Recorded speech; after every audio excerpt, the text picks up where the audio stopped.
Let's imagine a new possibility. What would it mean if every human being in reality experienced the full dignity of their own desire? What would it mean if every human being knew that they were desired? But not just by one person. You don't exile your desire to one person to fulfill in a particular way. What if I knew I was desired by reality itself?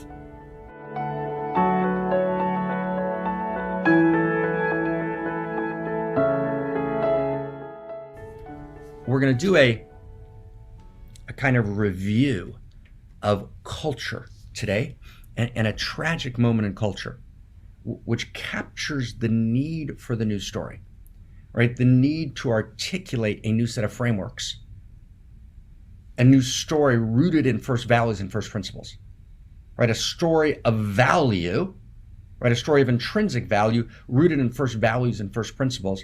In the last several broadcasts, we've been talking about, right, the ontology of story, that story is a real structure of cosmos. And part of that story of value rooted in first principles and first values is a series of plot lines, and the plot lines address specific questions. And it's only when we've engaged those questions in a non-fundamentalist way, in a non-regressive pre-modern way, right? But also in a non-deconstructing postmodern way, right? In a non-subjectivist, reductionist, materialist, relativistic way. If we can actually get beyond regressive premodernism and post-truth, postmodernism, and actually find our way to what is utterly essential today, right? A universal grammar of value. Right, friends, the collapse of value is more threatening to humanity than any other single existential risk, and it's the source of every existential risk.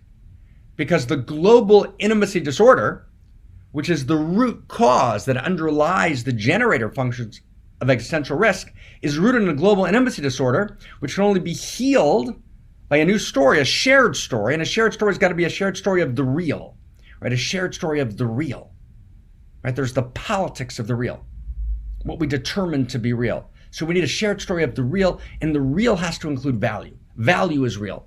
Value is not contrived. And when you look at a classical postmodern writer like my colleague Yuval Harari, who says that the difference between Libya's Gaddafi, right, and universal human rights is non-existent. They're both fictions. They're both figments of our imagination. They're both social constructions of reality. His book Sapiens, chapter 2. And no one raises an eyebrow. That's a given, right? That's the postmodern trope, right? Harari didn't make it up. He hasn't even thought it through well, with all due respect, Yuval, brother, right? But he's parroting kind of a postmodern set of assumptions. And that's why his book's important. It's important because it's an uncontaminated view, meaning it's a naive, right, parroting, right, of a postmodern trope, right, which assumes that there is no real value. Now, what I want to talk about today, just for a few minutes, is this book, The Right to Sex, right? Feminism in the 21st Century by Amia Srinivasan, who I mentioned earlier. We have a similar alma mater. We were at Oxford University. We both wrote our DPhils there. And, first off, blessings to Amia on a good publication, and blessings on, on your academic career, and all sorts of good things, and full honor to you, of course. We honor each other as human beings. And I think the book is a tragic expression of the postmodern breakdown of value, in which you literally can't even have a conversation. So the book is called The Right to Sex, but the point of the book is that there is no right to sex. That's the point. There is, right? The point that Amia is making is the notion that there's a right to sex, the notion that there's a right to desire, is absurd. Now, I want to go slow. The way Amia gets to this is by caricaturing the right to sex and caricaturing the right to desire. She talks about the incel movement, right? Involuntary celibates, which is a serious movement in the world, which has some tragic, terrible, misogynistic expressions. And indeed, right, Amia talks about the tragedy of Elliot Rodgers, who wrote an incel manifesto, who was a mass murderer. He went and murdered, right, people as an expression of his rage. But that's not what the incel movement's about. Just like sexuality is not about the most degraded pornography, right? And spirit is not about the most degraded expressions of spirit, and masculinity is not about Elliot Rodgers, right? And the incel movement's not about Elliot Rodgers, right? The incel movement is about a frustration with sexuality in the world. And it's not even about the incel movement. It's about, right, a tragic collapse of Eros, right, at the center of society. And what Amia does is she says, well, of course no one has a right to sex. No one has a right to desire. But what she means by that is, right, and it's deceptive, is that no one has a right to demand that someone else desire them. Or no one has a right to demand that someone else have sex with them. So even that is only generally true, right? Obviously, right, as a general principle, that's axiomatic. That's a given. We all understand that. But that's a given. That's obvious, right? That doesn't need a book. But actually, there are relationships in which there is a demand for desire and a demand for sexuality.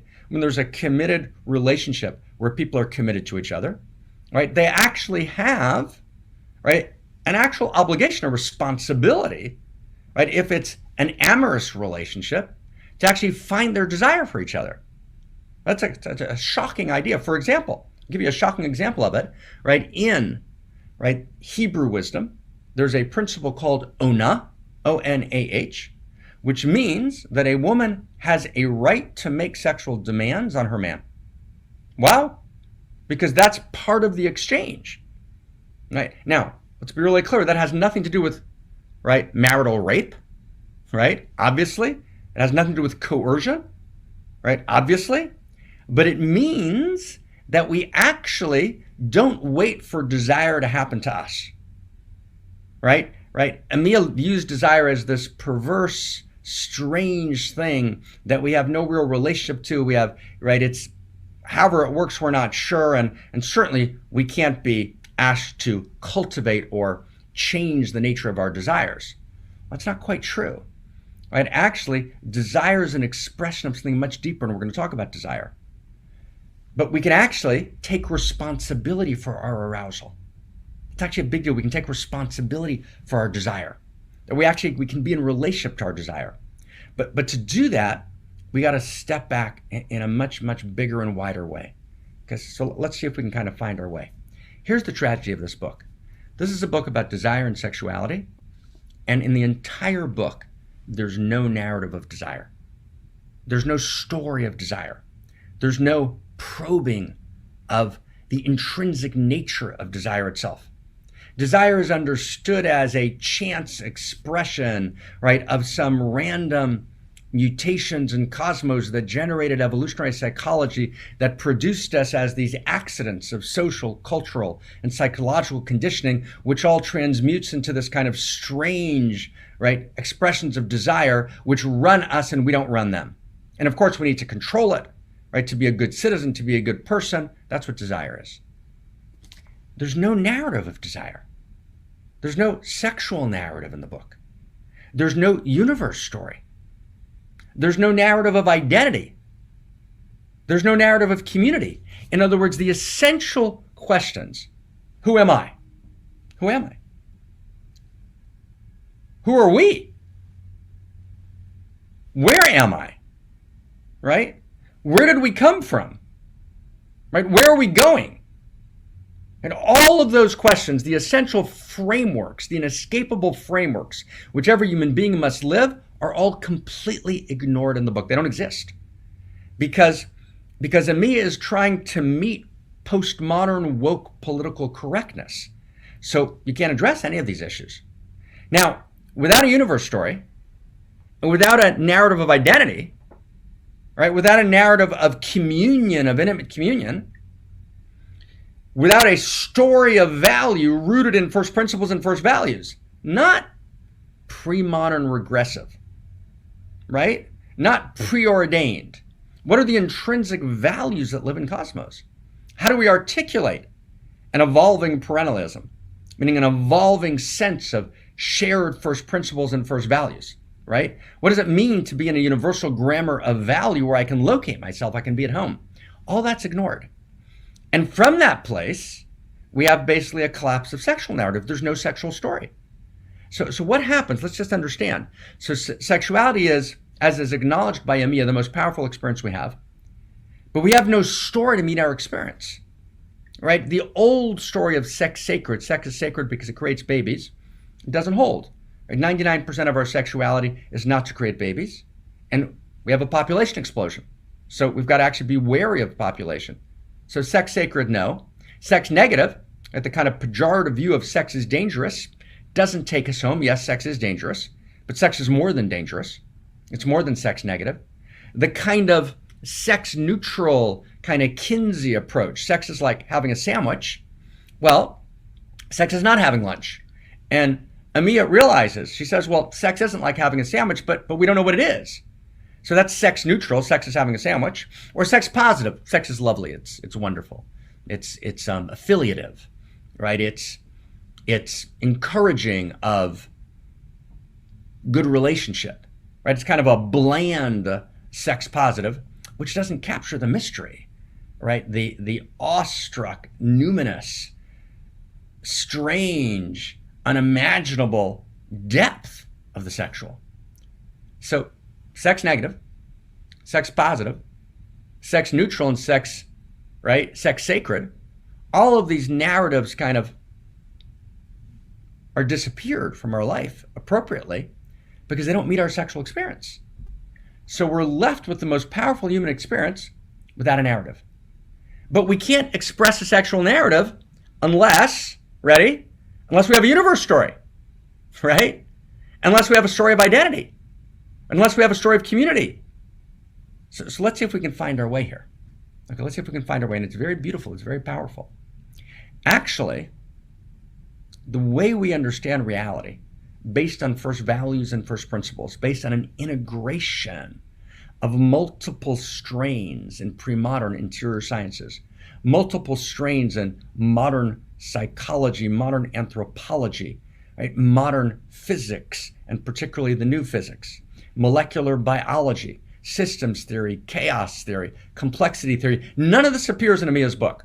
Right? Meaning evolutionary psychology, right, appears right on the side, but actually genuine evolutionary thought science is non-existent.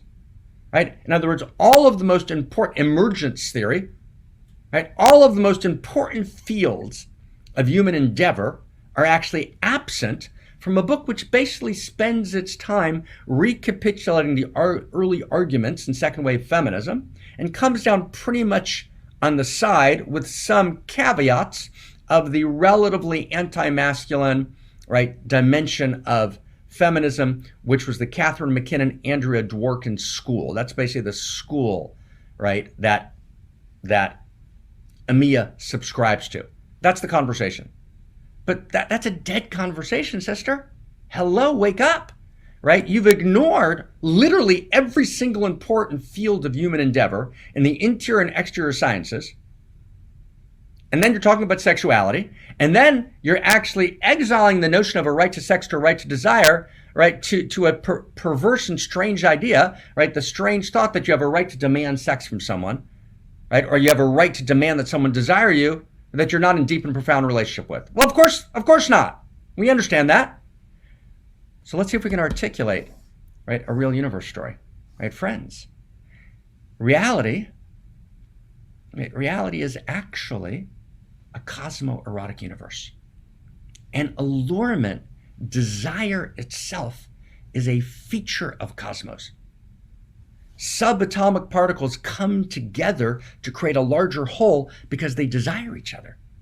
Alfred North Whitehead, the process philosopher who writes Principia Mathematica, not far from Oxford and Cambridge, with Bertrand Russell, talks about the appetition of cosmos.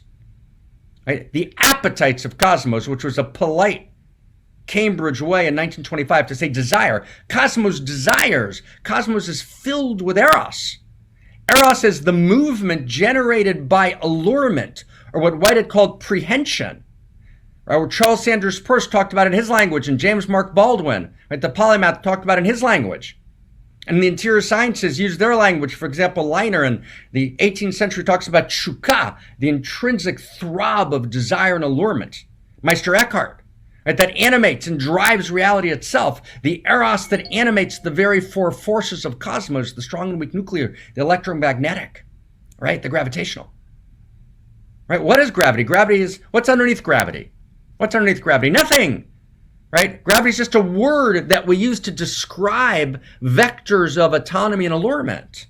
Reality is allurement all the way down and all the way up. From subatomic particles that are allured together, that desire each other and desire each other uniquely, and come together in Eros to create a larger whole that's greater than the sum of the parts. Desire is actually the nature of reality itself. Reality is desire. Reality is allurement all the way down and all the way up the evolutionary chain.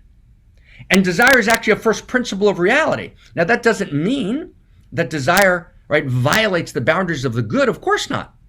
Right? Desire lives in the context of the larger field of desire. Desire is not something that lives in Amia or Marc as we're sitting in Oxford at the pub next to where C.S. Lewis wrote his books. No. The desire that lives in Amia and the desire that lives in Marc and the desire that lives in all of us is the same desire that's part of the larger field of desire. So desire is an expression of Eros, and Eros and ethos are one. Eros is the movement towards ever deeper contact and ever larger wholeness. So Eros is an organizing principle which brings ostensibly separate parts who are already allured to each other, meaning they're already part of a larger wholeness. It brings them into contact and creates new wholes. So Eros itself is a form of ethics. Ethics is how different parts come together and form larger wholes in radical mutuality. Right? Mutualities of union, mutualities of recognition, mutualities of desire, mutualities of embrace. You can't talk about there's no right to desire and no right to sex, right? And reduce that to an obvious absurdity when you're talking about a murderous incel, Elliot Rodgers, and say, oh, how absurd there is to think as he did that there's a right to sex and a right to desire. We all know that, right? It actually insults our intelligence and mocks our humanity, right? To actually suggest that that's what we mean by the right to desire. No, it doesn't. The right to desire means that every human being participates in cosmos. It's a participatory cosmos. All right, John Archibald Wheeler wrote from the perspective of physics. Right, we live in a participatory universe, and from the perspective of interior sciences, that's always been true. Right, precisely what we understood, right, throughout reality in the tradition of the interior sciences is that we participate in cosmos. The entire field of desire lives in us. Every muon and every hadron and every lepton, subatomic particles, atoms.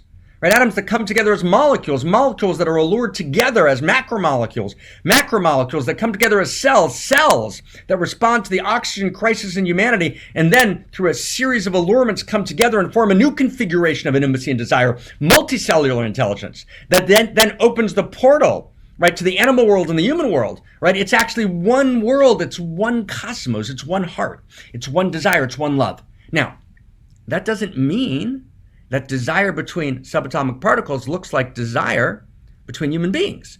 There's continuity and discontinuity, right? There's the world of matter and its desires at every level. And then there's the world of life and then every level of emergence in the world of life. And then the self-reflective human world. And we call those the three big bangs, right? These three great emergences. And then in the human world, right, there's actually evolution, right, of Eros and evolution of uniqueness, evolution of complexity and evolution of intimacy and evolution of interconnectivity. Those are the plot lines of cosmos. And at every stage of that evolution, desire evolves, of course. But it's the same quality, it's the same field. So it's not sex negative or sex positive.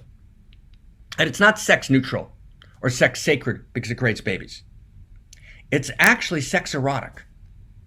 Sex is an expression of Eros. Right? And the Eros of cosmos lives and moves through me.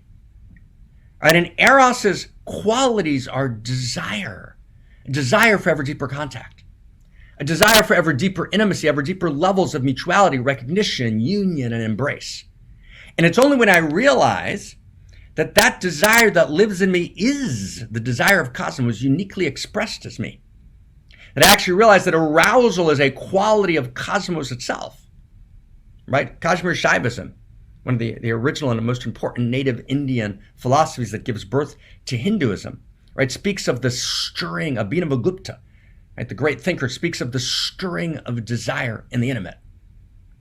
Right? And actually in All Souls College, right, Amia, where you're teaching, There's an excellent Kashmir Shaivite scholar, one of the best Kashmir Shaivite scholars in the world, who teaches Abhinavagupta at Alexa Sanderson. I've had the delight to have lunch with a number of times when we were together in Portland. And look at Abhinavagupta, the stirring of desire in the intimate, at the allurement that defines cosmos. All of a sudden I realized that my desires, right? Yes, they're mediated through my particular conditioning at a particular time. Yes, they're shaped and formed by my early childhood, by my joys, by my ecstasies, and my traumas.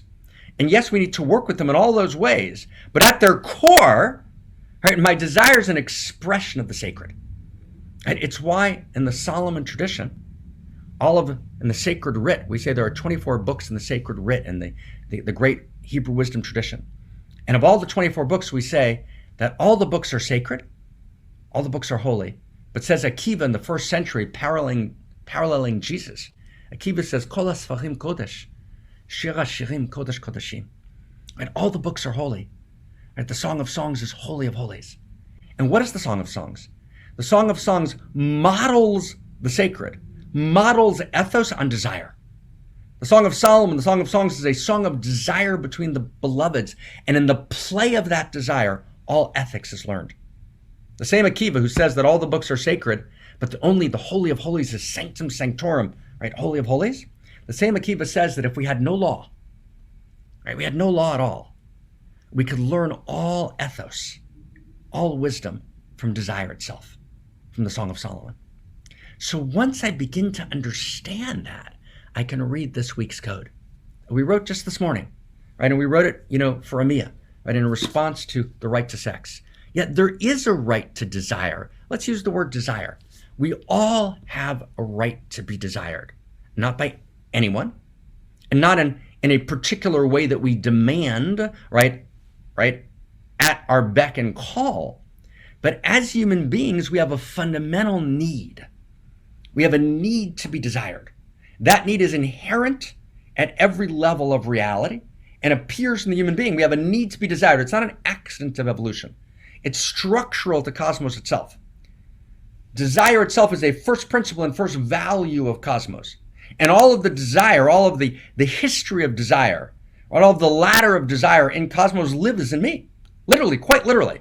That's what actually evolutionary thought teaches us. And we're a new emergent in that long and great story of desire, right? So my desire is an expression of reality's desire, but it's even more than that. Reality is desiring me.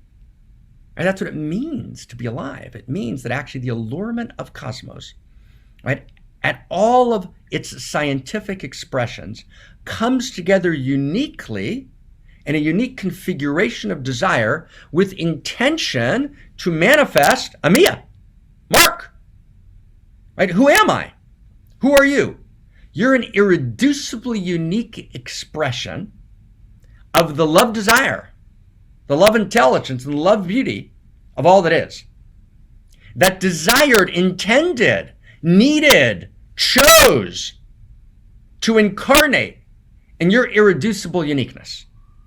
And your irreducible uniqueness, your irreducible quality of intimacy is intended by cosmos. Wow. And your desire is intended by cosmos.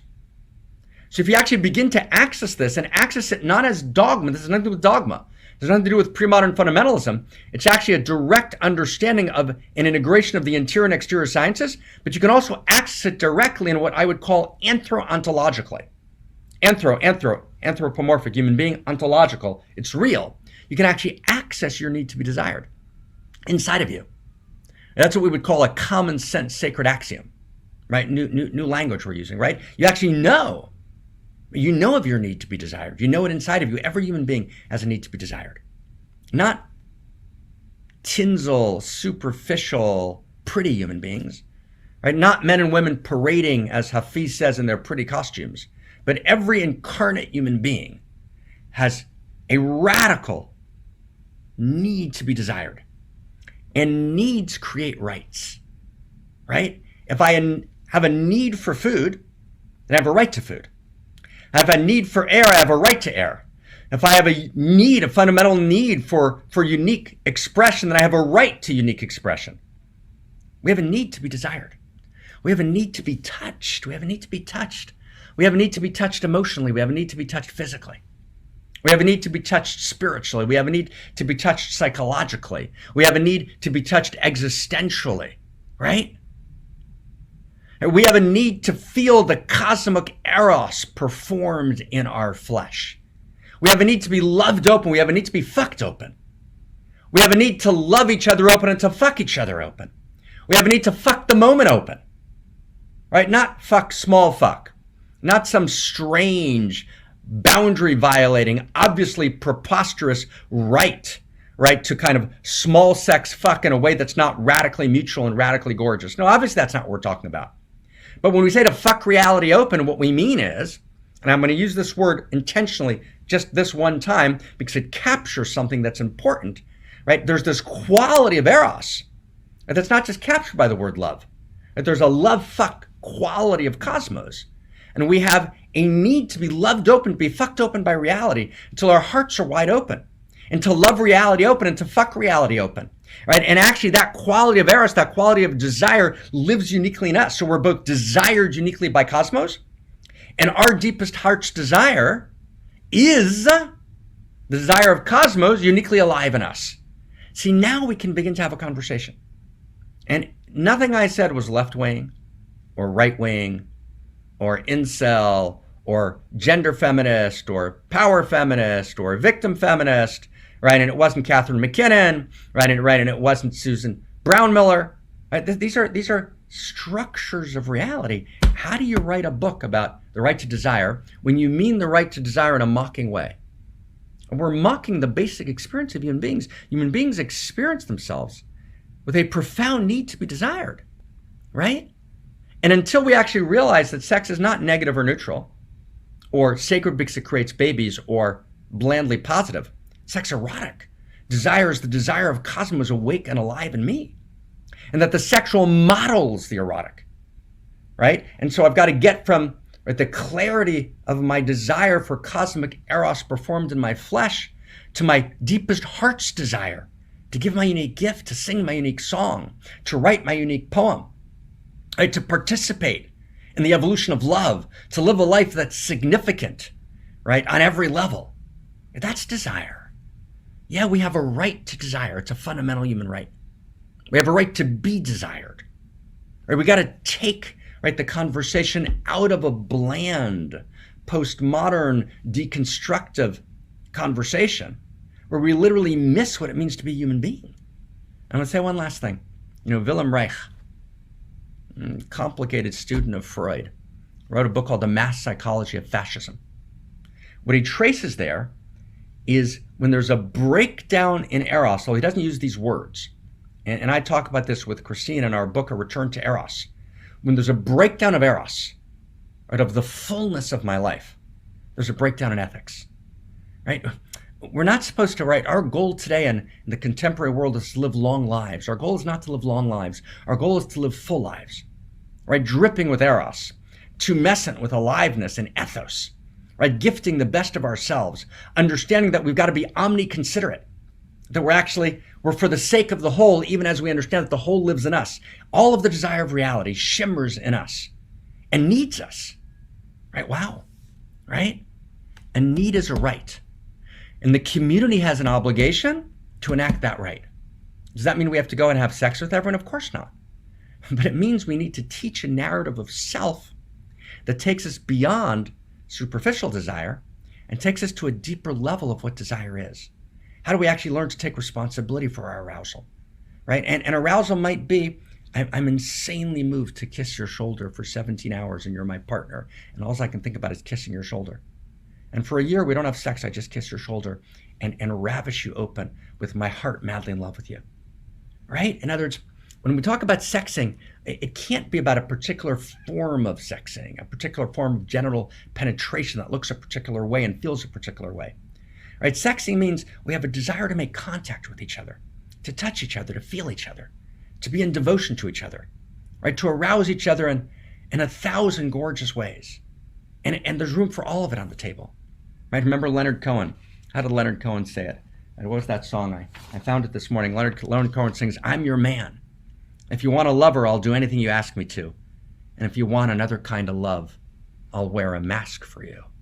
If you want a partner, take my hand, or if you want to strike me down in anger, here I stand, I'm your man. If you want a boxer, I'll step into the ring for you. If you want a doctor, I'll examine every inch of you. If you want a driver, climb inside. If you want to take me for a ride, you know you can. You know you can, I'm your man. All right, I'm your woman, I'm your man. What Leonard Cohen is saying is, let's show up for each other. Let's meet each other in the raw dignity of desire, in the raw divinity of desire.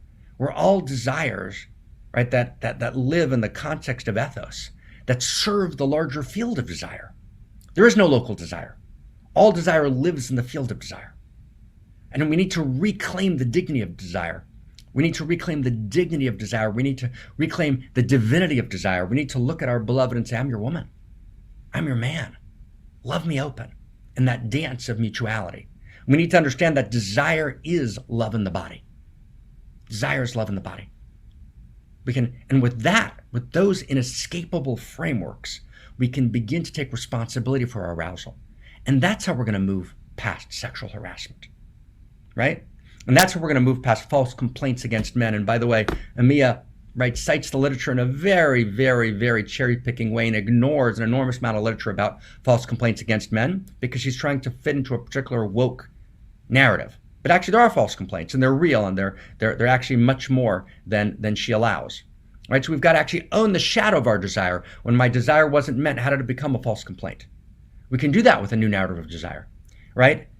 We've brutalized male desire and demonized it, but actually male desire is not demonic, right? Yes, there's male excess. Sexual harassment we have no tolerance for, one iota. Me Too had important things to say. So men have to, right, up-level, but most men are up-leveled, right? Most men are beautiful. Men are not demonic rapists, right? Of course not, right? So men have to kind of own the beauty and dignity of their desire and make an absolute no to the masculine that would sexually harass, right? And that voice in them that would. And women, right? Women have to actually claim the dignity of their desire, right? And women are split off from their desire, right? And that sense of the feminine that's split off from their desire, right, needs to be claimed, right? And there's an enormous amount of literature from Meredith Chivers, right, Peter Bergner, that talk about the kind of the feminine that's split off from claiming the dignity of its own desire, right? So we got to stop splitting off the feminine from its desire. In Hebrew wisdom, that's called Lilith, when feminine desire is demonized. And I was privileged to write a book about the dignity of desire in that sense, right, on Lilith, right, tracing 2,000 years of Aramaic sources in that regard, which is critically important. And we've got to stop demonizing and brutalizing and problematizing male desire. We can only do that if we have genuine narratives, genuine news stories, genuine imagination. And maybe I'll end this with a quote from Andrea Dworkin, who I couldn't disagree with Andrea on pretty much everything, but both Amia and I love this quote, right? So I'll read it to you, right? And it's about reclaiming sexual imagination. But as Andrea Dworkin writes, imagination is not a synonym for sexual fantasy, which for so many people is only a pathetically programmed tape loop repeating and repeating in the mind. Imagination means to find new meanings and new forms, new values and acts. The person with imagination is pushed forward by it into a world of possibility and risk, a distinct world of meaning and choice, right? That's what we need, right? Imagination. We need to be Homo imaginus, Adam. The word Adam, which included originally the masculine and the feminine in the great myths, right? Adam means imagination. So we're Homo imaginus. We need to reimagine sexuality. And we can only do that by reimagining desire. And we can only do that by claiming and articulating a new narrative of desire, right? In which fantasy becomes gorgeous, an expression of the movement of cosmos itself, which imagines new possibility. Whitehead talks about reality as the emergence of imagination, the creative advance of novelty, meaning reality is always imagining new possibility. Let's imagine new possibility. What would it mean if every human being in reality experienced the full dignity of their own desire? What would it mean if every human being knew that they were desired? But not just by one person, Right? You don't exile your desire to one person to fulfill in a particular way. What if I knew I was desired by reality itself? Right? That my irreducible uniqueness was desired, and I could rest in that. And from that place, every body form and every shape, it could actually be confident and attract and allure desire to it. Every human being deserves to be desired. Every human being has a right to sex. Every human being has a right to be desired. Every human being has a right to the dignity of their clarified desire that's needed by cosmos, because your clarified desire, your deepest heart's desire, is the desire of evolution awake in you. And every human being has a right to know that you're desired. You're madly desired by cosmos itself.